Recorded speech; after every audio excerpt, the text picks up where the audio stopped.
Good morning, and welcome to this town hall meeting. I'm Steve Parsons, president of Third Mutual Board. This is a call to order for Third Mutual's Just the Facts Town Hall. Welcome to you all. I'd like to acknowledge the presence of the press. We are doing broadcasting live on TV6 and streaming via Granicus. Thank you all for joining us. Please welcome Annie McCary, First Vice President of Third Mutual, as she will lead us in the Pledge of Allegiance. Thank you. If board members would stand and place your hand over your heart, right hand over your heart, as we recite the Pledge of Allegiance. I pledge allegiance to the flag of the United States of America and to the republic for which it stands, one nation, under God, indivisible, with liberty and justice for all. Thank you. Thank you, Annie.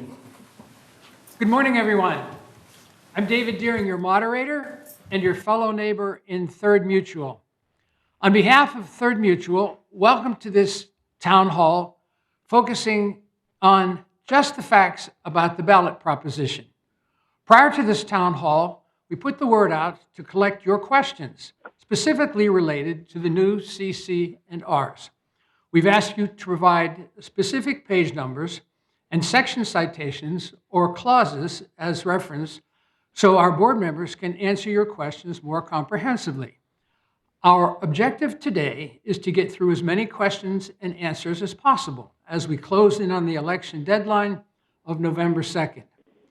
In order to get to all your questions, we'll be clipping along at a decent pace, but be assured we will be thorough through it all. We have three officers of our board mutual today, seated on our panel today to answer your questions. Here they are. Please raise your hands as we recognize you.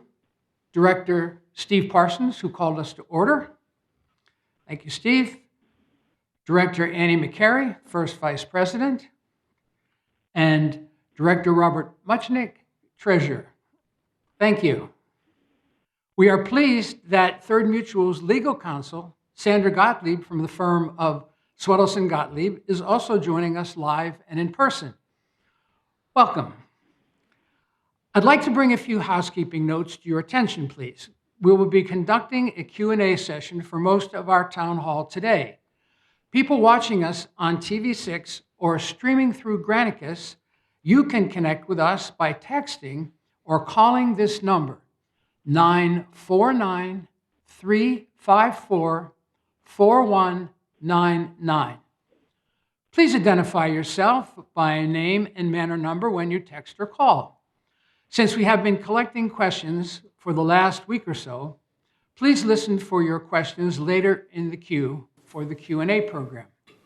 Additionally, we will be posing some questions that were previously submitted by manor owners and answered by our board members privately, as we promised last time. Some of the topics of these questions are more commonly expressed concerns by many residents, and would like everyone to be able to hear the questions and the answers. Please join me now in welcoming Third Mutual Board President Steve Parsons to open this town hall. Steve? Good morning. I'm glad to have this chance to come before our neighbors and talk together. This is our third and final town hall before the election deadline of November 2nd. Even during this time of stay-at-home orders, we are coming together and engaging as a community in public forums like this town hall. The business of governing and living in the village must continue as usual, and we appreciate those of you who stay engaged despite not having the physical ability to network in person. We are blessed to have technology help us through these difficult times. As residents of Third Mutual, we share a common interest. Do what is best for Third Mutual and ourselves. Though we may not always agree on the details and the process of how to achieve what is best, we respect the exchange of free and open dialogue to progress us toward our common goal. Our voices are welcome. All voices are welcome. I assure you that our interest in the Third Mutual Board is to do what we believe is best for all of us. Remember, we live here also. It would be foolish to want otherwise. As your fellow residents, we are hearing a lot about ourselves through the grapevine of the village. We have had our integrity questioned as a board and as individuals. We've heard speculation about how we might personally gain from the ballot proposition passing.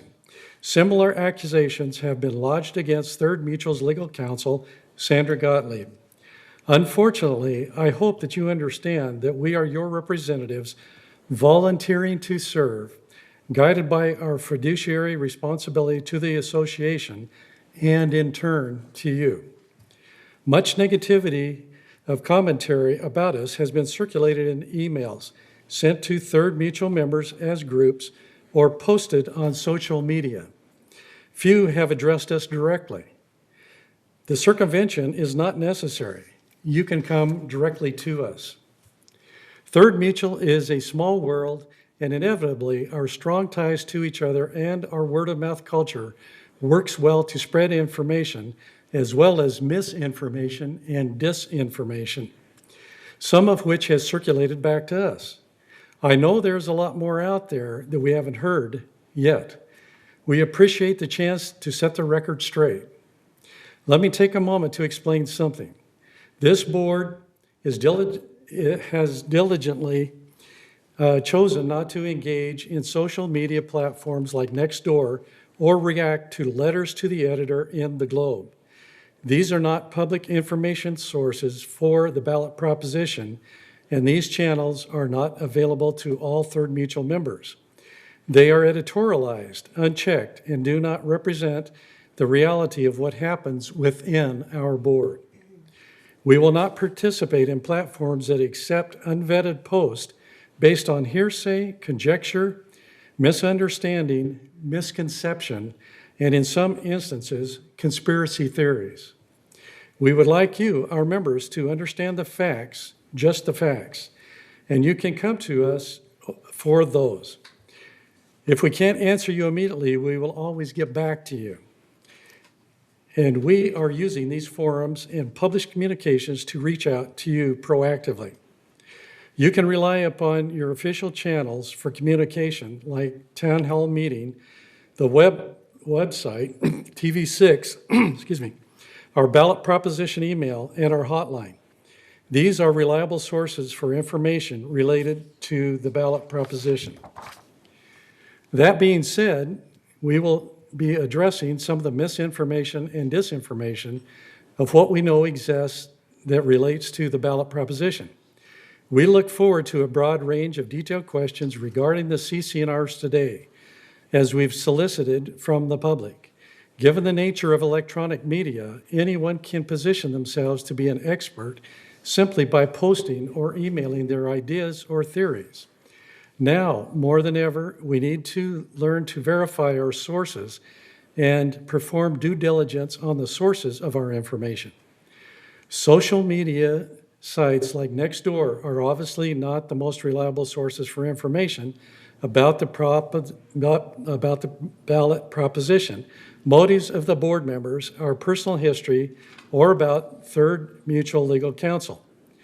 I just want to make it clear that the Third Mutual Board is an official source for information about the ballot proposition, the new CC&Rs and bylaws, and anything related to them. All the information we have distributed about the ballot proposition in source documents can be found at www.lagunawoodsvillage.com. Search residents and Third Third Laguna Hills Mutual. I assure you that we are making every effort to address all the stated concerns of residents, especially those in opposition. And in the spirit of providing equal access, and as required by law, we have invited Third Mutual member Jules Zalon to join us via GoToMeeting to voice his opposition to the ballot proposition. Thank you, President Parsons. At this time, I would like to invite Mr. Jules Zalon to express his opposing view. Mr. Zalon is coming to us via GoToMeeting. Mr. Zalon, if you please. Hi, I'm Jules Zalon, and I'm here to urge you to vote no on the ballot initiative if you haven't already sent in your ballot. I know the current board is strongly in favor of a yes vote, and they're really good people. They're unpaid volunteers. They're getting nothing but one free lunch a month for spending a lot of time working for all of us. I respect them, and I'm grateful for their effort, and you should be also. But just like you and me, they make mistakes, and in this instance, they made a whopper. Since you haven't been exposed to many no arguments, which is a separate violation of the board's obligation to act as a neutral, I hope you'll carefully weigh what I say here, because I may be the last. In fact, I may be the only no advocate you're likely to hear in this or any other town hall. The board's campaign to change all the governing documents violates many sections of the Davis-Sterling Act. 5135, for example, prohibits a board from advocating for or against a change in any HOA governing documents. Individual directors can campaign on their own, but a board must be neutral. But unless you've been living under a rock, you know yourselves that this board has been anything but neutral in literally shouting that the sky is falling and that you absolutely must approve these gigantic rules changes. The main reason they give is to fix a problem with our insurance. They want flexibility to get the best deal, and the current CC&Rs are stifling us. Hey, if that's the only thing they're focusing on, ask yourself, why does your yes vote make gigantic changes in all our governing documents? Something else must be afoot, and they're not telling you all about it. But they had an obligation to tell you about it. Davis-Sterling Section 5115 requires, quote, that the text of the proposed amendment shall be delivered to the members with the ballot. Of course, that's to make sure you know what you're voting for. But they didn't provide you with any text when they sent you a ballot. They just sent you a ballot, hoping that you'll just vote yes and send it back. It's true that the ballot arrived along with a letter from Third's lawyer in almost microscopic type that attempts to describe the many provisions, but the letter clearly doesn't satisfy 5115.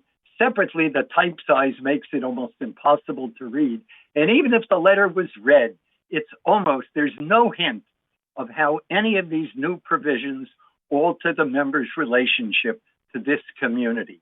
And those new documents do just that.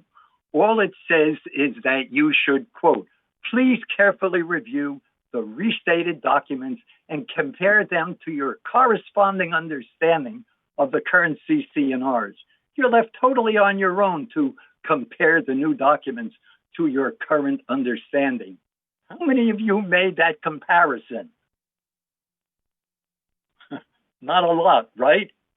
So except for one single lawyer's letter in tiny type that most of us would have trouble reading, we're being told hardly anything about the other changes a yes vote will force upon us. For weeks, the only thing you've heard is how critical it is for us to fix our insurance problem. Why the bum's rush? The revision fills up 205 single-spaced pages of text, yet all you got was this little card, along with that unreadable lawyer's letter that failed to explain a single change they desperately want you to approve.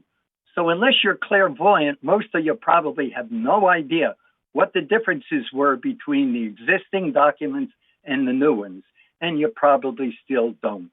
The board is saying to you, trust me. Well, I practice entertainment law, and trust me is often used interchangeably with another two-syllable term. Actually, it's more accurately a two-syllable epithet, not used in polite company, if you get my drift. So when someone says, trust me, don't. The new insurance provision takes up maybe 7 pages.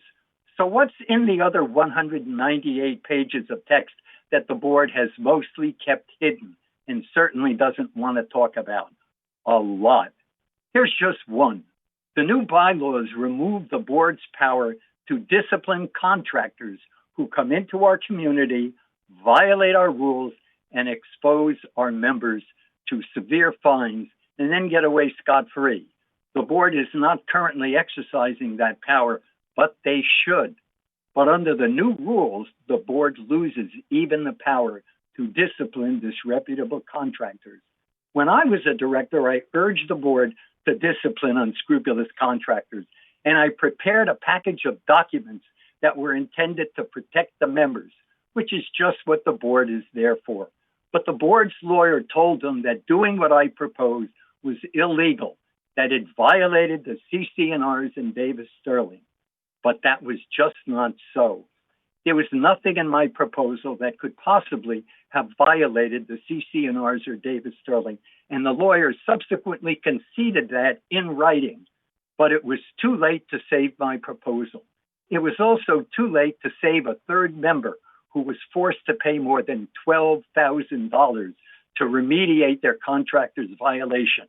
If my proposal was in effect, the member would have saved all that money. That lawyer is the same lawyer who is now telling you that we need to amend all our governing documents. The board should not have believed her then when she told them the contractor proposal was illegal. And you shouldn't believe her now when she tells you we should change all our governing documents. That's just one issue. There are many more changes that the new documents affect. But whether any changes are a good idea or a bad one, they should be openly discussed, studied, argued over, and made the subject of open hearings with major input from the members. How many ordinary members participated in the creation of this gigantic set of new rules? Probably none. We're in the midst of an important presidential election campaign. Each side is spending like a sailor to tell you why you should vote for them. If you've been following the news, you pretty much know everything you need to know about your favorite candidate, and probably the other guy as well. Well, ask yourself, would you ever vote for a candidate you knew very little about? Of course not. Well, that's what the third board is asking you to do when they send us this little card and ask us to vote yes and send it right back. I always felt that if someone wanted my vote but provided very little useful information, they were showing me no respect. They'd be assuming I'd vote for them even if I was ignorant of what they stood for. And if I did vote for them, that would certainly be an ignorant vote. We have an insurance problem, and that's virtually the only thing the board's been talking about for weeks. Haranguing us would be more accurate. Okay, let's focus on the insurance problem. We still have time before any substantive decision must be made. Right now, we don't even know if United is going to opt out and leave us by ourselves. In any event, we have time to conduct a simple vote solely on that issue, a vote that everyone will support. And if there are real reasons to update our governing documents, the board should have open hearings and discuss the proposed changes. And for heaven's sake, they should go out of their way to invite the members to participate actively at those live hearings. That shows respect for the members. Anytime the board wants your vote, the board should show you respect. Everybody is entitled to that respect. You have a way to tell the board what you think of their failure to explain most of the changes they want you to approve without showing you a bit of respect. You can simply vote no. Thank you. Thank you very much, Mr. Zalon. Now, on to the Q&A portion of our town hall. People watching us on TV6 or streaming through Granicus, as I shared with you before, you can pose a question by texting or calling this number, 949-354-4199. That's 949-354-4199. And do us a favor, please, and identify yourself by name and manor number when you text or call. It is our sincere intent to respond to all questions. If we run out of time, we will acknowledge your question and respond to you directly, as we did for the questions posed at our other town halls. If you do not hear from us directly, it is because the answer to your question appears in our published frequently asked questions, FAQs, which you can access online at the Third Mutual website. Just go to www.lagunawoodsvillage.com and search. Under the Residents tab, then click Third Laguna Hills Mutual. Remember, this is a Q&A forum, so we ask that you focus on asking a question rather than making a statement or a comment that is not a question. We have lots of questions in the queue, so we will be moving right along. Thank you for your understanding. Now, let's take our first question. Elise, if you please. Our first comment comes from multiple anonymous owners. Some people have expressed concern that the whole set of CC&Rs and bylaws are being changed unnecessarily. Please explain the rationale for restating all the CC&Rs instead of simply fixing the insurance problem. I see our treasurer, Robert Muchnick, is more than willing to answer that question. Thank you. Thank you, David, and thank you for the question. It's a very good question. As most of you know, the insurance has been one issue, and that's one major point for wanting to revise the CC&Rs. However, there are numerous other issues. First of all, most of the CC&Rs have not been updated in probably the last 40 years plus. And many of the things in the CC&Rs and the bylaws need to be changed, updated to reflect current law, current practice, etc. There are also, for those of you living in Third Mutual, know that there are 59 separate sets of CC&Rs at this point, and they are all individually recorded in the county. We need to combine them in a way that makes it much more cost efficient to operate, because now every time we have to do something, either legally or through the staff, there's a necessity to go through all the different mutual documents sometimes. And by combining them all together, it would become much more cost efficient in terms of operation. So that's just a few of the reasons that we have for wanting to update the full CC&Rs for the Third Mutual. Thank you, Robert. Hopeful that that was a sufficient answer to your question. Let's move on, please. Elise, if you please. This next question comes from Jay Lacey, who has interacted with multiple board members in email exchanges. He tells everyone that he represents other manor owners who have been receiving questions from neighbors and friends. And since these are indeed recurring questions, we're airing these and their answers now publicly. And his question is, what happens if at least 67% of members do not vote yes? That's to the point. Steve, if you please. Yes, then the document does not pass and nothing really changes. However, I want you to consider this, and this is what the board has looked at.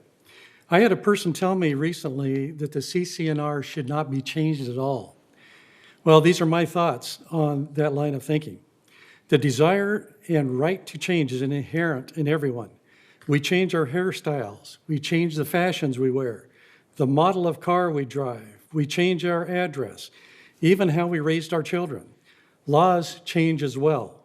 We must adjust to the situations of our time. I say this, do you want people who created our CC&Rs 50 years ago to dictate how you live today? Things change and we need to be able to change as we progress. We cannot hold on to a relic of the past. Well, let's look at this topic from a different angle. Third Mutual is made up of over 6,100 owners. Is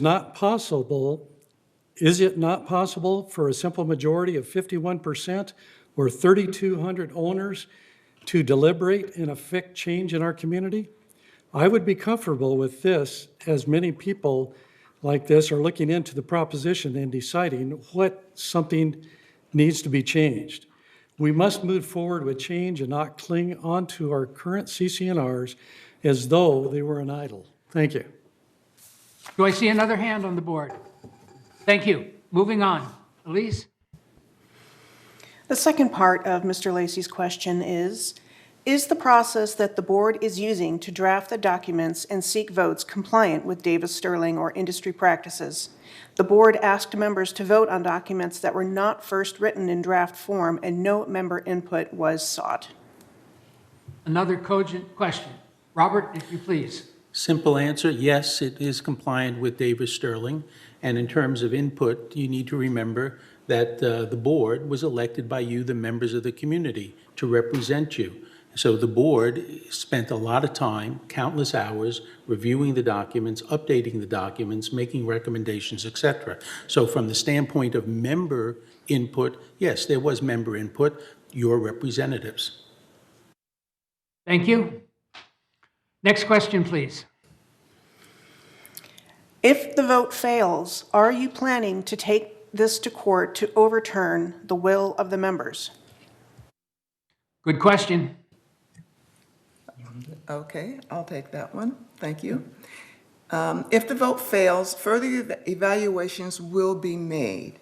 Going to court is an option if at least a simple majority voted yes. Otherwise, this is not an option. Also, the will of the members does not necessarily come into play if voters' apathy is the reason the voters are, if the reason the vote is not successful. 67% is simply hard to obtain, which is why the Civil Code literally allows for a court petition option when the CC&Rs do contain a supermajority voting requirement for amendment. Thank you. Thank you for your answer, Annie. Moving on, please. Our fourth question from Mr. Lacey states, do the restated documents continue to allow the board to grant variances, such as architectural variances? Do the documents protect aesthetic quality and prevent more quote-unquote slum effect? President Parsons, please. Yes, they do. The architectural provisions of the new document are far more comprehensive in addressing desired modifications. That's why we have an Architectural Review and Controls Committee. Thank you. Do we have another question from this gentleman? Yes, we do. Will the documents guarantee members due process in hearings to ensure they are not railroaded? An example of due process is the right to question witnesses. Robert, if you please. The answer is we do follow a due process model. However, the ability to cross-examine or confront complainants is not part of the process in terms of the law that we have to follow. So the answer is, in terms of all other aspects, we do follow due process, except for confronting or cross-examining complainants. Thank you. And do we have a next question, please? Yes. Will bylaws which control director qualifications require directors take at least one course in an HOA-related subject? Back to school. Sandra, please. Thank you. There's a new law that has come into effect as a result.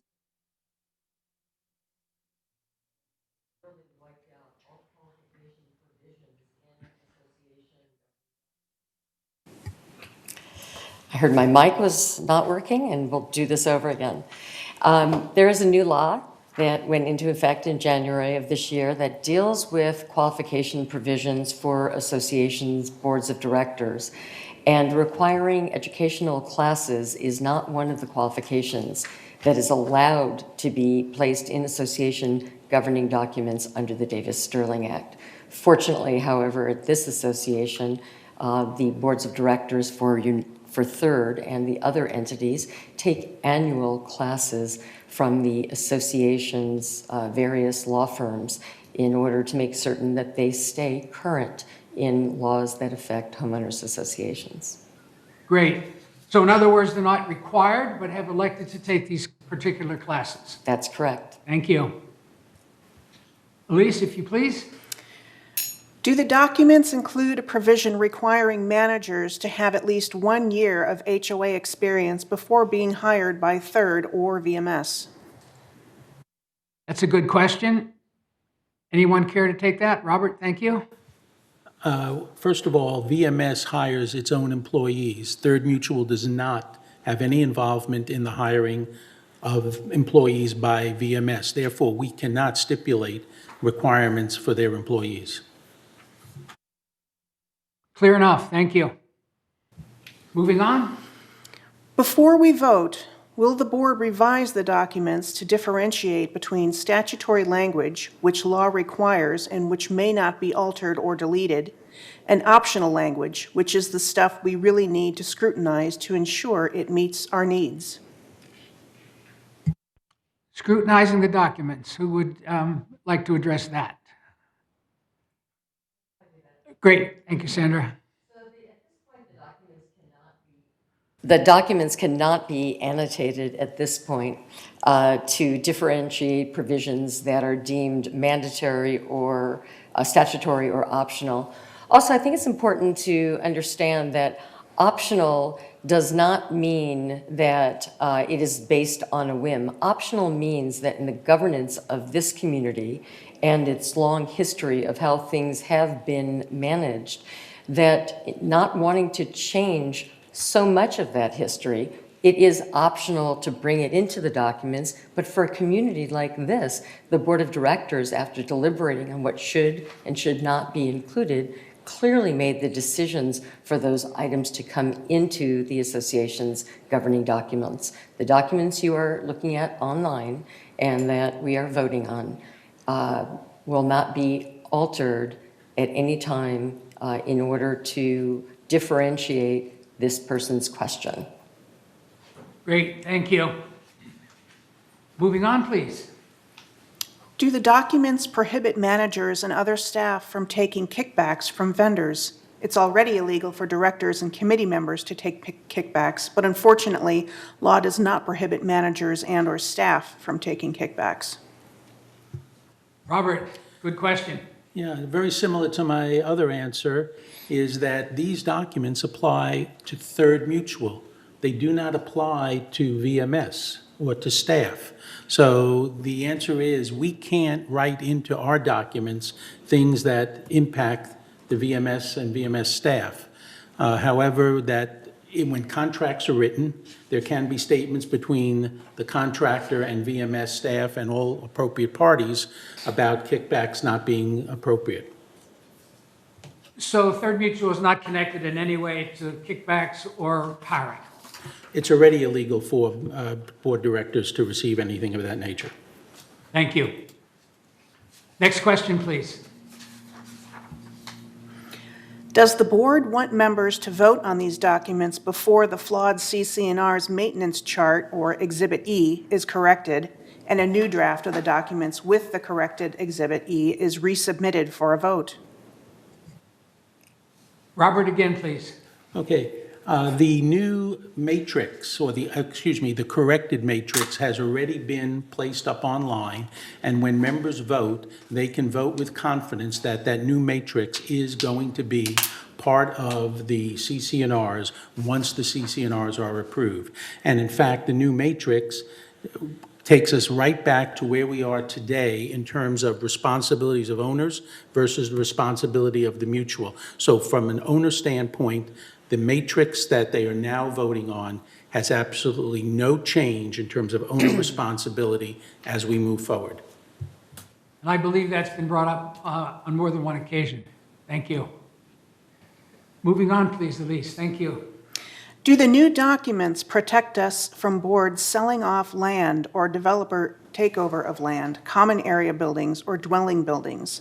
The HOA has sold off land, such as land sold off for the San Sebastian apartments. Sandra, if you will. Of course. There are limitations on the board of directors' powers, including the sale of real property in the community, and these are contained in the bylaws, Article 8 specifically. Okay, thank you. Hopefully that answers the question. Next question, please, Elise. What was the cost of restatement for the governing documents? Did the board get alternate bids? Another fiduciary question, Robert, please? Or Sandra? Either one. I'll go ahead and take that. Thank you. There has been a lot of misinformation about how much this has actually cost Third Mutual members.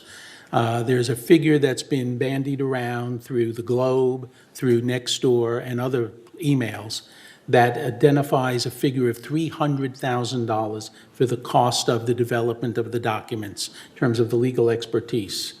The answer is that that is blatantly incorrect. The total dollar amount that we contracted was a flat fee of $47,000 for the creation of the CC&Rs and the bylaws. However, there are obviously some additional costs for attorney representation and involvement, for instance, in a forum of this nature. But nowhere near the 300,000. No, sir. No, not anywhere near close. Thank you. Next question, please, Elise. What percent of the language in the documents is quote-unquote statutory? What percent is quote-unquote optional? Again, another question regarding the language. We have a answer for that? Thank you, Yes, Sandra. of course. This question really can't be answered because it's speculative. I would say that in relation to the bylaws, a significant majority of the provisions are statutory. And in the CC&Rs, it's a smaller percentage. It's statutory, the board's decision to carry over longstanding policies, and then other changes which would be deemed new in the documents. Thank you. Next question, please. This comes from Sandra, a manor owner. I received an email from Robert saying that the Exhibit E matrix that is part of the CC&Rs that we're voting on is incorrect and that they'll be changed. What I would like to know is how exactly is it going to be changed when legally we're voting on the matrix that's currently in the packet or currently proposed. So how is it going to be changed, one? And two, if you're changing the matrix that we're not voting on, then what else are you doing to change that we are not voting on? It seems like you just want us to approve it, and either you're going to just change everything to whatever you want, or you legally can't change anything even though you're saying you can. I would like to know which it is, and I think you legally can't change it because we're voting on what it is, and if it's wrong, that's what's going to get implemented. So I'm trying to understand how you're changing something else that's wrong. I think you need to resend everything out, but maybe an attorney or somebody can explain why wrong information or wrong CC&Rs were sent out on May 1st. I believe Robert addressed that last time at the town hall meeting. Perhaps you would answer that again, please. Okay. The only thing that is incorrect was the Scrivener errors related to the matrix, Exhibit E, of the CC&Rs. However, I will point out to you that we put something else into the CC&Rs based on interest by members, and that was to try to keep the property, Laguna Woods Village and Third Mutual specifically, a residential community, not a commercial enterprise. And that's why we put in the 2-year wait period for new owners who were to purchase a manor. However, the law has recently changed since we put these documents out that now say there can be no requirement of a wait period for leasing a manor. So therefore, even though that's in the CC&Rs, we haven't drawn a lot of attention to it because now the law says that that's not possible. So that's, quote, if you want to consider that an error or a mistake, it wasn't when we wrote the document, but now because of the new law, it is something that can't be applied. Thank you very much, Robert. Next question, please. This comes to us from the ballot proposition hotline from an unidentified owner. Please confirm that the anti-discrimination policy, harassment and nuisance policy, conditions/out odors, or secondhand smoke is still included. It is our only defense against this deadly health issue and reflects the California Civil Code section 3484/3479. Thank you. The question is that still included? Annie, if you will. Yes, very good question, thank you. Yes, language regarding odor, nuisance, harassment, and et cetera is still included. Also, this anti-discrimination policy of Third is not impacted by these CC&Rs. And Sandra, you had your hand up as well. Would you care to say anything in addition? Clearly, I don't need to say anything because her answer is perfect. Right on. Thank you. Next question, please, Elise. This comes from Mark Strelnick, AIA, who received email replies to his questions from a board member, but we thought we would publicly share his question and answer. And this is regarding Exhibit E maintenance schedule. Please define original and replacement, i.e. when a component of a previous deficiency was replaced by the corporation, does that item now become a replacement and as such now become the responsibility of the owner for future repairs? Fair question. I believe that's been addressed. Robert, if you would again, please. Yes, I'm the one who actually responded to his Right. email, so I will be happy to try to answer this question publicly for everybody. In terms of distinguishing between original and replacement, anything when the unit was built is considered original. Anything that you have upgraded or personally altered within the unit, for example, if you've put in a new shower, or you have put in a new toilet or things of that nature, that is considered an alteration and therefore becomes the owner's responsibility. However, if it is something that the mutual replaces, for example, the roof, all right, then the mutual continues to be responsible for that. So if you have an original window, that original window is the responsibility of the mutual. But if you've replaced your window, that's now your responsibility. I hope that answers the question. And if you've replaced anything, as many of us have, since these manors are sometimes 30 and 40 years old, you know that you have to replace things up to code, okay? And those are changes that need to be considered as well. Thank you. Next question, please, Elise. This comes from Elaine Grist of 3420 Calle Azul. My questions are based on a letter in the October 15th Laguna Woods Globe. Does this CC&R remove term limits of directors? Does it remove the power to discipline contractors? And does it remove protections from disciplinary decisions against members? That's a three-part question. Who would care to address that? Sandra, if you would. Thank you. I'd be more than happy to do so. So this is a reoccurring theme of questions, so it's excellent in how it is combined. The short answer is that term limits are no longer allowed by law under a new statute. Term limits is a qualification and is no longer permitted unless it is one of the mandatory qualifications that you have to be a member for a year in order to be able to vote in an association election, and then 4 optional qualifications, of which term limits is not one. The power to discipline members is consistent with the civil code, and that is the basis for the board's position, which is 5855, which specifically holds the owner responsible for the acts of themselves, their family, tenants, guests, and invitees. The mutual has no relationship, it's called privity, between a homeowner's contractor. So in order to go after a contractor, the mutual would actually have to bring a lawsuit against that person in order to get compliance for damage under the governing documents. How it has been handled here previously and in all associations, frankly, and is required in the statute, is that the association will, as applicable, hold the owner responsible, and the owner, who presumably has a contract with the contractor, will seek restitution or reimbursement from the contractor for the damages that the homeowner owed to the association. There was a third part of that question. Elise, would you look over that question, please? I believe I saw that and heard that in 3 parts. Yes, the third part of that question is, does it remove protections from disciplinary decisions against members? No, it doesn't remove protections of members through for disciplinary matters. Thank you very much. Moving on. Our next question comes from the ballot proposition hotline from manor owner Choi, and it's detailed, so bear with me. And this is regarding section 6.6, lease waiting period. Hello, thank you for giving me the opportunity to receive specific answers for specific questions related to the new CC&Rs that you emailed today. First, we know that our residents must vote by November 3rd, but if yes, in the case that it changes to new CC&Rs, I would like to know when it will be applied.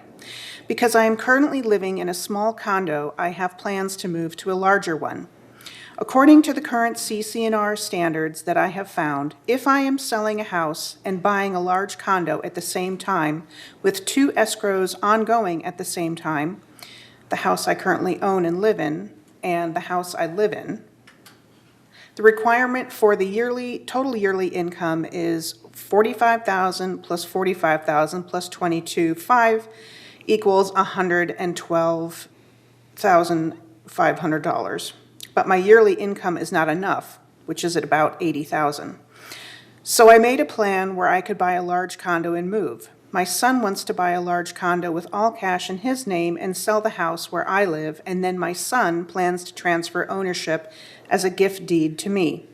Therefore, in this case, I am not renting my son's house in the name, and the name is handed over to me. So even if the CC&Rs change, is it possible for me to enjoy Laguna Woods Village life with ownership in my name regardless of the lease waiting period?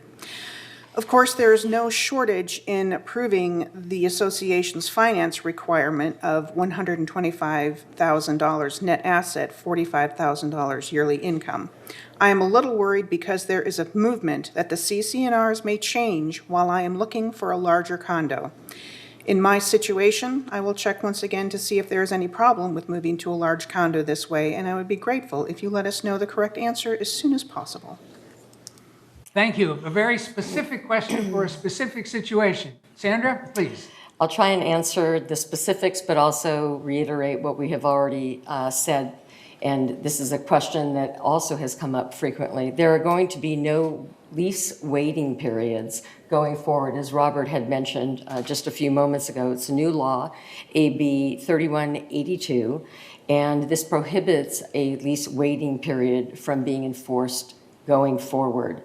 The leasing cap, which is at 30% and will still be at 30%, will not apply to current owners of record before the new CC&Rs are recorded. People ask if that phrase means grandfathering, and to a certain extent, it does. It means they are carried along and protected because of their current ownership in the association. The governing documents recorded are between 1 and 4 weeks, and it really depends on the backlog at the county recorder's office, something that none of us can control. So the specific answer to this owner is, as long as you are listed as an owner of record before the recordation date, you'd be able to rent as long as you own your unit, notwithstanding the leasing cap. And again, the lease waiting period is no longer going to be applicable after January 1st, 2021. Thank you, Sandra. Robert. Yeah, Sandra's completely correct in her presentation, but I'd like to add and give a little more explanation of how the leasing cap is going to work. Because we are currently at approximately 27.4% of the manors are leased at this moment in time. And once we reach the 30% cap, which will apply to all owners, that 30% cap is reached, we will start a waiting list.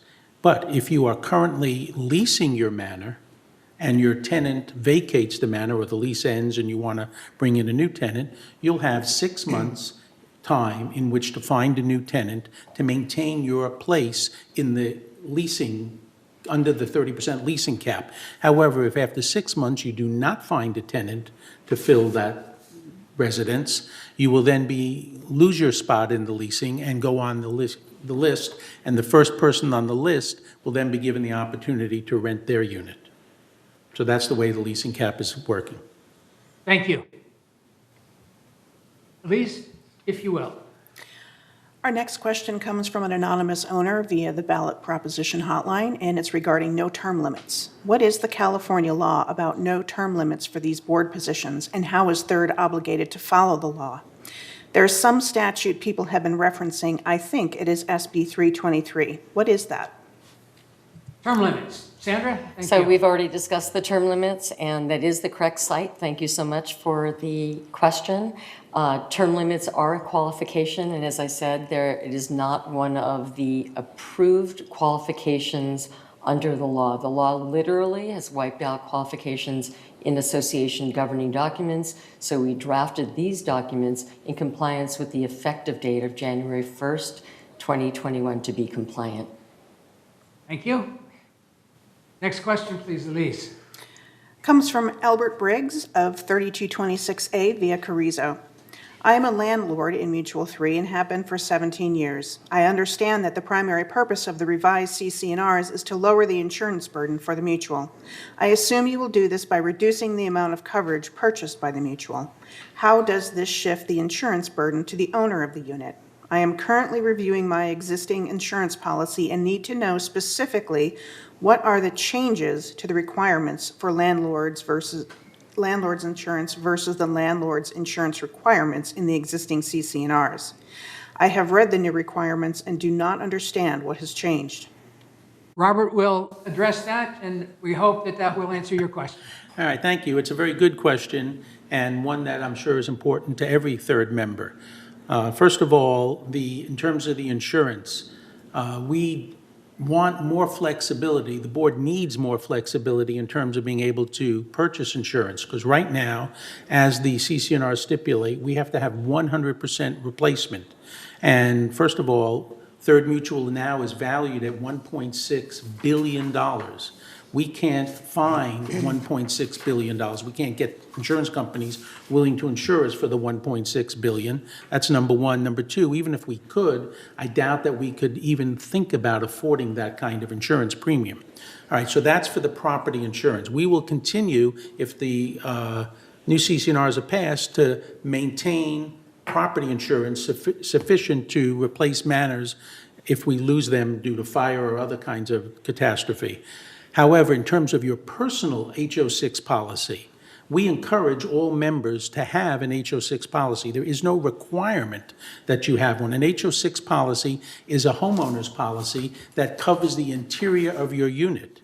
So if there is let's say there's a fire through no fault of yours, and we have to rebuild your unit, we will rebuild your unit back to the original footprint, okay? And up to code, current code, but back to the original footprint. So if you have any alterations, upgrades, or things of that nature, they're going to be your responsibility. So for example, I have an addition that's built onto my manor.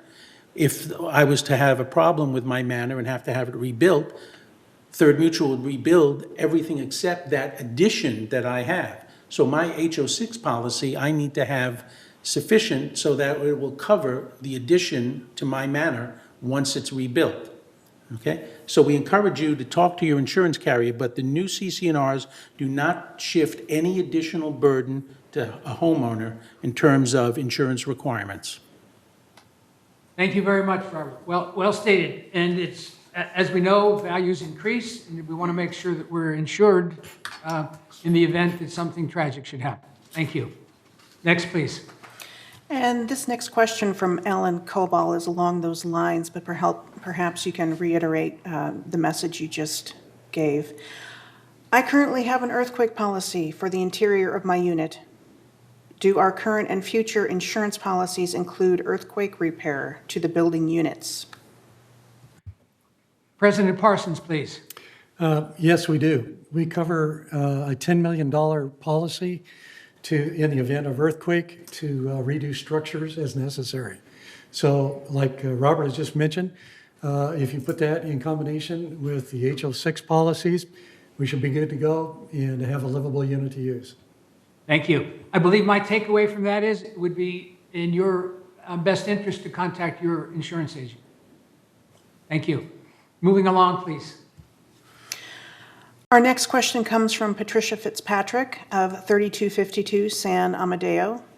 Does voting yes for this cleanup mean that our HOA dues will increase? If so, how much? There's another financial question. Robert, if you will. Thank you. And that's a fair question, an important question. Even voting for the CC&Rs, there will probably, as we go forward down the road, next year, the year after, there probably will be some increase in the monthly HOA. There's no way that we can guarantee you that there will be no increases. That's just not possible. All sorts of costs go up, cost of utilities, cost of paving the road, cost of the lighting structures that we put in. Employee compensation goes up from the people from VMS that we employ to do the landscaping and all the plumbing and everything else. So as those costs go up, we have no choice if we either cut back on services, which it doesn't seem residents want to do, or we have to increase the cost of the HOA assessment on a monthly basis. So changing the CC&Rs, at least as it relates to the insurance, will allow us to try to contain as much as possible the increased cost of insurance. But if insurance goes up again another 20%, we're going to have to look at how much of coverage do we have, what can we maintain, what can we afford, and what do we pass on to the owners. So when it's being very honest with you, there will be increases in the future. There's not much that we or any other board could do about that. Thank you. Next question, please, Elise. Our next question comes from Steve Yellen of 5360 Algarobo. Restatement of Third Mutual CC&Rs and bylaws to consolidate, revise, and update documents from 59 separate CC&Rs is an excellent plan that I fully support for the reasons stated in the ballot proposition and on the website link. However, inclusion of owner rights to lease property is a separate issue. An already rigorous application guarantees the quality of prospective tenants and rules could be strengthened to safeguard the Laguna Woods Village community. Current wording of this tangential addition puts the community at considerable risk of litigation expenses to address potential allegation of limits to property rights freedoms. I strongly urge the community to object to this provision on the ballot and for the board to consider this topic as a separate issue. Can the board please respond? There we are. I finally have a question. Thank you. And who would like to address that, please? Okay. President Parsons, please. Yeah, Third already has a leasing policy that we've developed. When we approach 30%, and like Director Mitchnick mentioned, we will be exercising a waiting list. But I strongly recommend that people get a copy of this policy that we've worked on for almost a year to see how that affects them. Basically, if you are leasing a place now, you can continue leasing. But there are provisions in there, if you don't take actions at certain times, you may lose your place in line. So please get a copy of this document and we can give it to you if necessary, or if you request it. Thank you. Good advice. The board is here for you, so they will respond and provide any documents that you require. Next, please. The next question comes from John Holtman of 5504B Paseo del Lago. We moved into our unit last year and only recently discovered that there are severe restrictions on approval of our patio improvement as explained to our contractor by Mr. Gavin Fogg in the Alterations Division. We want to replace the existing rusty roof and iron fence enclosing the existing poured concrete space with glass for a sunroom. However, Mr. Fogg says only an 8 by 10 foot space can be approved even though the existing wall and poured concrete patio is 12 feet out and over 30 feet long. Almost every similar unit in our area has already enclosed their patio out to the wall. Mr. Fogg says this policy is based on 2 years of deliberation and litigation. Will the no mess CC&R solution fix this mess? Alteration. Thank you, President Parsons. Yes, this is a very specific situation, and you need to understand that the CC&Rs allow for an Architectural Control and Standards Committee to look at this and determine if a variation is authorized. Okay, since this is very specific, it needs to come before the committee for a review and a determination that will ultimately go to the board for approval or disapproval. But this is such a specific request, we would need to look at it in depth. So please stick with Mr. Fogg and bring in your recommendations, your drawings and all like that, and definitely we'll be taking a look at it. The committee meets every month. Thank you. Next question, please. Our next question is from Wayne Hall of 5321A, and he is referencing page 45, item I. Quote, "No owner shall use power tools in the development other than ordinary household tools, welding and carpentry. Other power tools and equipment that can be heard from the common area or another unit may not be used within the development," end quote.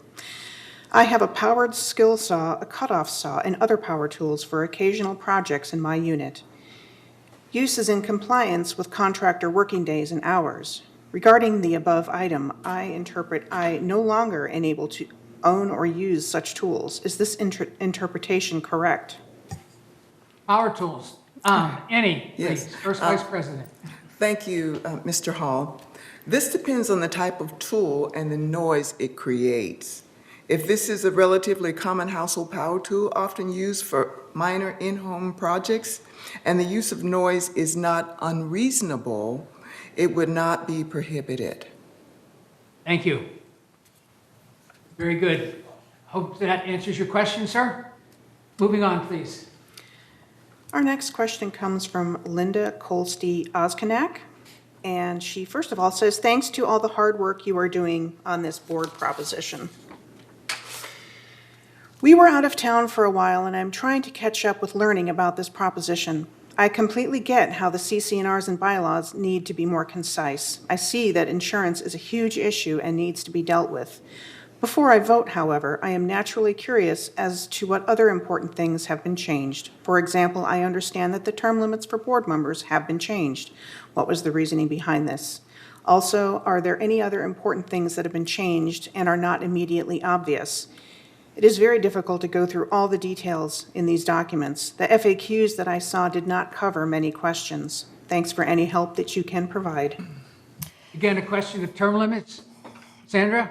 So term limits, we covered already, and that is we cannot have term limits effective January 1st, 2021. So we certainly removed that from the governing documents so they would be compliant with the new law. There are other laws that have changed that are reflected within the documents.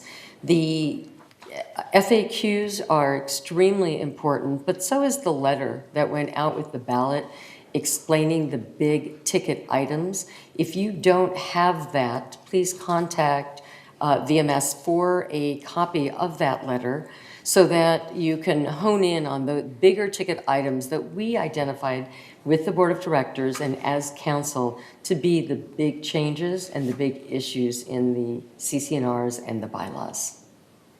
Thank you, Sandra. Next question, please, Elise. Our next set of questions come from Kathy Garris of 3138B Via Vista, who says she has watched several of our TV programs on the revaluation of Laguna Woods Village property, and she still doesn't understand the following. And there are 4 parts to this question, so I'll Could ask. we just divide those one at a time? Yes, that's Thank what you. I was going to do. So the first question is, who did the evaluation and why was it not done for 20 years? Robert? Okay, the evaluation was done by an independent company called Duff and Phelps that came in and interpreted what the value is for all of the buildings in not only Third Mutual, but also United and GRF. So it was a comprehensive evaluation of the whole village. And the question about why it hasn't been done for 20 years, really, very simply, Travelers Insurance, which was the primary insurer for us for years and years, for the last 20 years, never asked us to do an evaluation. Every year, they increased the valuation of the property by the consumer price index, 1%, 2%, 3%, whatever that was that year, and Travelers Insurance was satisfied with that. All of a sudden, a year ago, Travelers said to us that they would no longer be willing to insure us without a new evaluation of the community. So hence, we were required to undertake this evaluation. And lo and behold, after 20 years of just increasing by the consumer price index, the village went from being valued at about $700 million to $3.4 billion. Hence, the problem with insurance premiums. That was with a B, I believe. B for billion, yes, sir. Thought I heard correctly. Yes. Next question, please. Number 2 of this request. If you have questions about the tremendous rise in the evaluation, have you sought to have another evaluation done by another company? A second opinion. President Parsons, please. You need to understand that there are only certain companies, and there's a limited number of them, that do these evaluation on behalf of insurance companies. So whoever does it has to have the blessing, so to speak, of the insurance industry. We had one of those. It was an independent, as Robert has mentioned, and we went to them. That information is now out to all insurance companies. We have not sought going forward, but we have retained a consultant to work with us on this. According to his evaluation, he is within $100,000 of that valuation. So we seem to be in the same ballpark, so we don't feel necessary at this time to get a second opinion. Great, thank you. Third question. There are some third manors in United. How were they evaluated? Robert, if you please. There are a couple of units for Third that are located over by Gate 1 that are part of Third Mutual. And they were evaluated the same as all the other buildings were evaluated. It didn't matter where the building was physically located.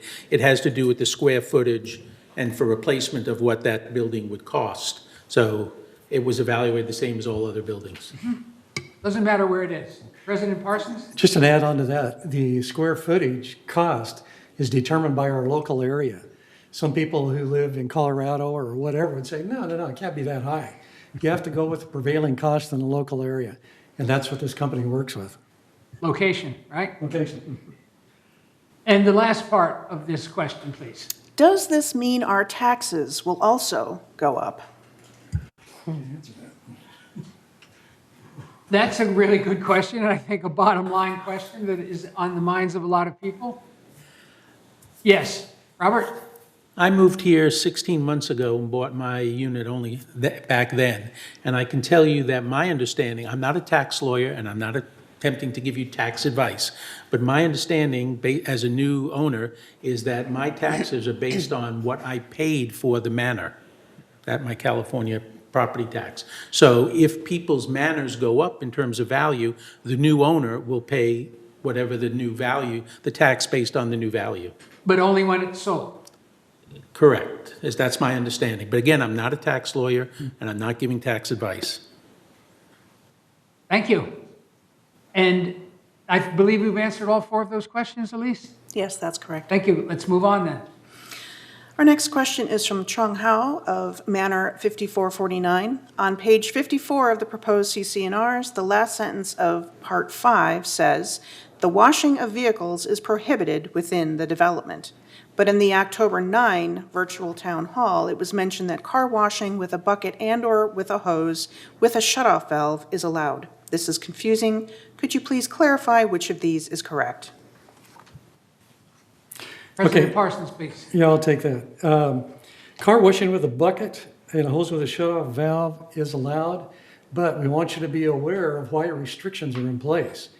El Toro Water District is our serving agency for water. We have no underground cisterns. We do not have our own wells.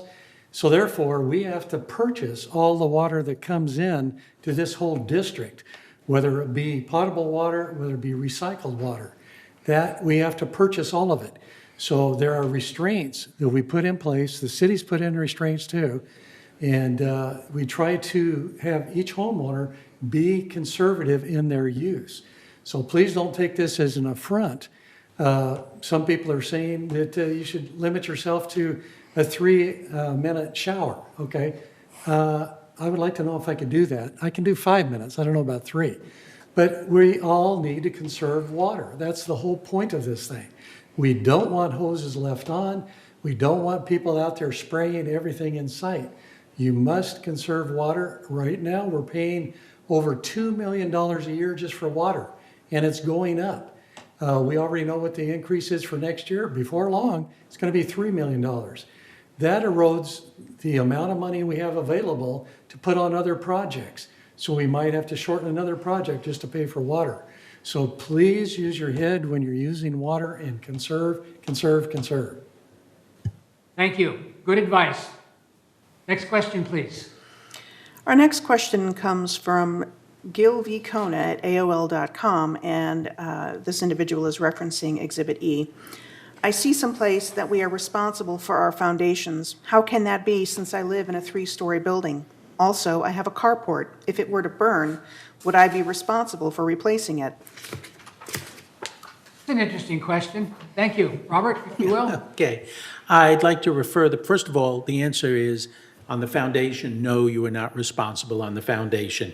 Once again, that was the part of the Scrivener error in the matrix, and the same thing relates to the carport.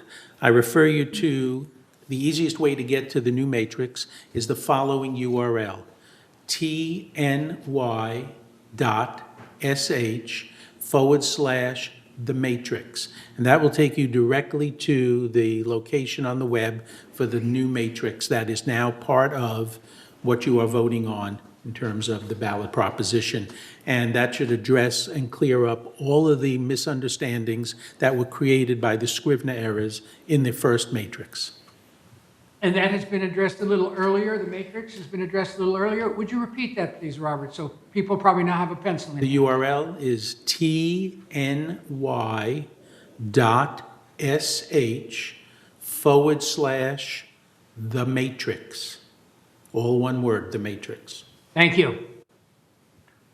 Elise, may we have the next question, please? Here we have Constance Motzenbacher of 2401 Via Mariposa West 3D. Has anyone in Third or VMS contacted our U.S. Representative, Katie Porter, regarding the huge increase in our property insurance due to being in a fire zone and huge increase in our property valuation? She is a consumer advocate and may be able to help. What about contacting our state representatives as well? Is this a trend in other senior communities? Is this a potential insurance fraud or a potential hostile takeover of the valuable village property by nefarious means? Third Mutual appears to be shouldering this critical issue alone. Where is our assistance from our management organization? This issue should be addressed by the entire community. I still do not understand how United and GRF can, quote unquote, go on their own. Let's roll this up into one question. Is there outside help? Okay, I'll take that. Thank you. As you know, we have a consultant that works with us. This person knows people at high levels in different insurance companies by name. He also has access to Washington, D.C. people who make decisions such as Fannie Mae and Freddie Mac. He has advised us that this is one of the things we should consider once the vote is over and we see where we stand with United and GRF. Is it in our plan right now? It's on the table to be discussed starting the middle of November, and we will pursue whatever means we need. In the meantime, you need to understand about Fannie Mae and Freddie Mac. With them, they buy up over 70% of all mortgages in the United States. And to do this, they have a requirement that says you have to be fully insured for replacement of property, real property, standing structures. We have already gone forward with a waiver to have them drop that down so that we can afford the insurance. Recently, our consultant, as of about a week ago, has contacted Fannie Mae and Freddie Mac. I should say they contacted him since we'd already put in a waiver. They said, yes, we are still looking at it. You, by no means, are the only one in here. We are going to have to take action sometime. Where your comments come in of very good value is once we determine if we're going to go forward with this, we can put pressure on them to accelerate their decision. And then our consultant can follow up with them to clarify any points that need to be done. But we are working at it from multiple angles. We want you to know that. And starting the middle of November, we are taking up this subject again of insurance, how to handle it, how to go about it, and so forth. Robert, weigh in, please. I'd just like to weigh in on the issue of the last part of the question is where the caller says, I still do not understand how United and GRF can, quote, go on their own. Well, first of all, let me say this.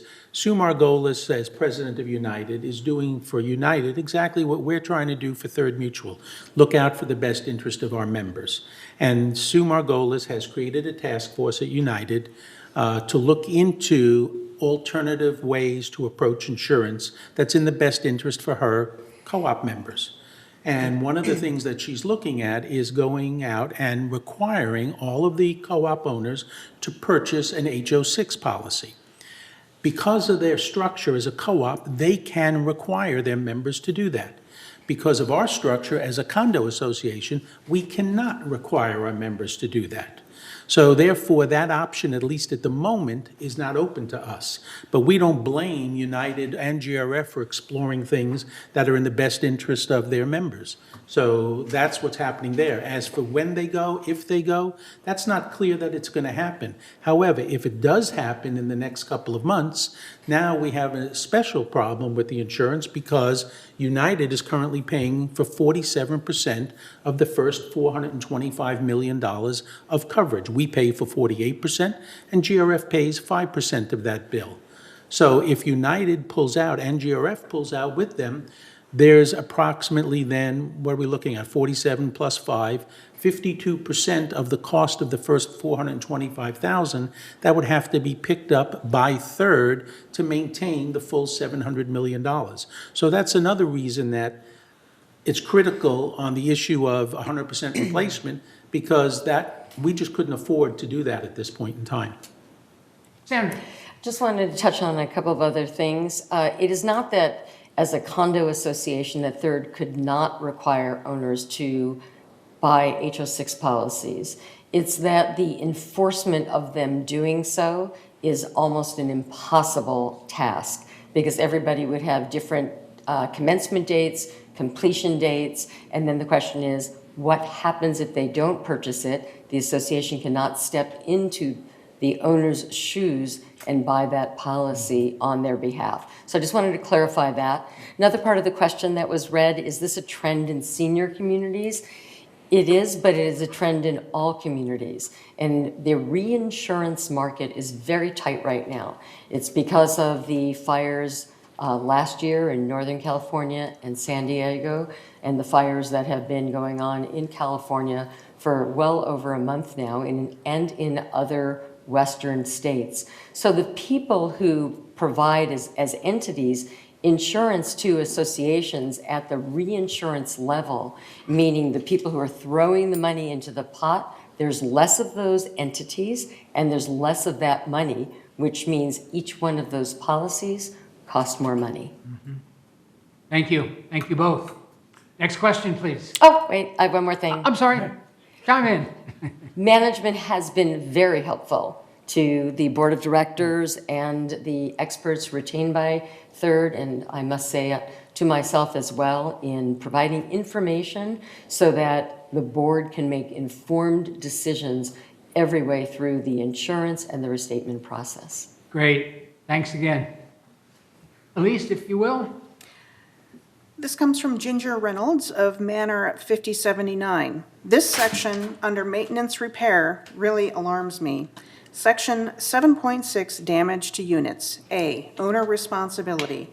Each owner shall be responsible for repairing and restoring any damage to the owner's unit, whether such damage is caused by fire, water intrusion, or other casualty, including but not limited to the abatement of mold. This obligation shall apply no matter the cause or source of the damage, including but not limited to an improvement or item located within the common area or another unit, and whether or not an insurance policy carried by the corporation may cover any portion of the cost to repair or restore such damage. This sounds like I will have to buy more insurance in a separate policy in order to protect myself from a catastrophic loss. What will the HOA policy truly cover when damage is caused by a fire, water intrusion, or other casualties? We have addressed this. I think this goes back to Robert again, but let's just make this clear. Robert, what's covered? Okay. If you look at the matrix, you will see what's covered from an HOA perspective. However, to try to simplify it a little bit, if there is a damage to the interior of your unit, the reality is that you as the owner are responsible for the repair of that. That doesn't mean that Third Mutual won't step in depending upon what the cause was. For example, if it's water intrusion, let's say that the pipe underneath the foundation was to break and cause a water intrusion problem into your unit.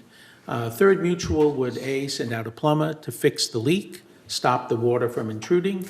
If they had to open up the wall on the outside of your manor and on the inside of your manor, for instance, to rerun pipes, they would be responsible for, A, running the pipes, B, repairing that wall where they opened up the wall, and do those kinds of things. However, if your floor got damaged at the same time, you would be responsible for replacement of the floor. That's where the HO6 policy comes into play. Thank you. A good specific example. Elise, we're kind of winding down here. We'd like to move along and see if we can sneak in a few more questions. All right, this one is short and sweet from an unknown owner. Is there some way we can get our ballot back and get a new ballot to vote differently? Annie, if you will. The short answer to that is no. Under the law, once cast, ballots are irrevocable, and that's Civil Code Section 5120A. Yes.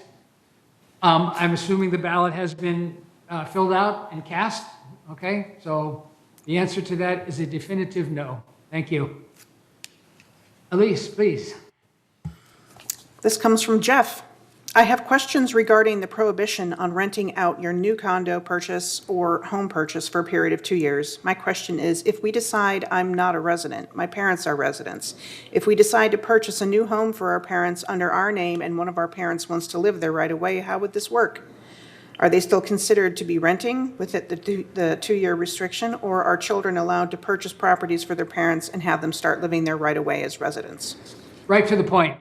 Robert? Quick answer, we've addressed this before. Yes. The two-year lease waiting period is not applicable anymore based on the new law that went into effect just recently. So the answer is no problem in terms of, the only thing that would apply would be the 30% leasing cap. Yes.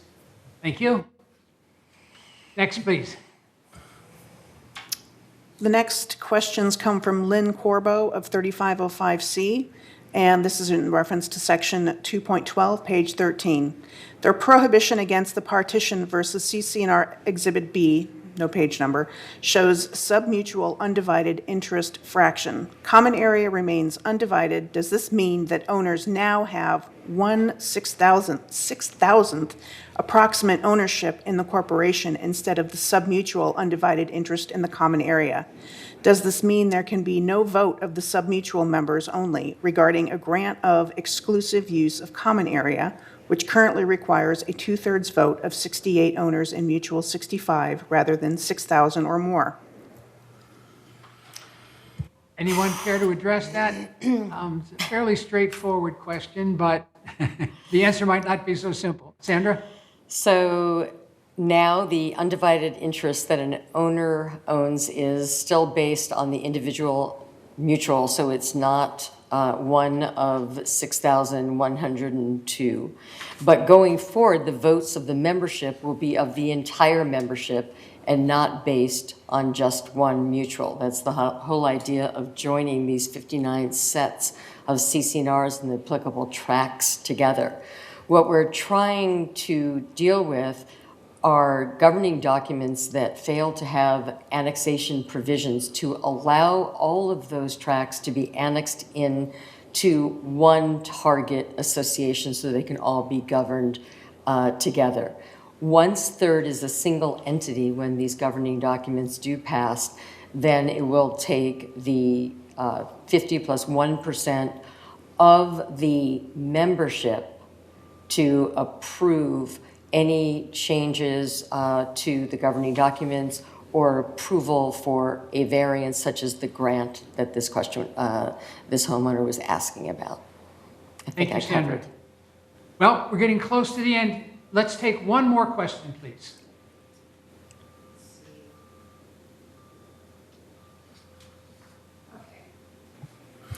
We have one from Alan Subota of 3490B Calle Azul. I have a question regarding the CC&R proposal on page 54, item 5. I disagree with the last sentence that says the washing of vehicles is prohibited within the development. I prefer the old version, which says use a bucket when washing cars and a flow control nozzle. If the CC&R passes, how can I request this modification in future discussions?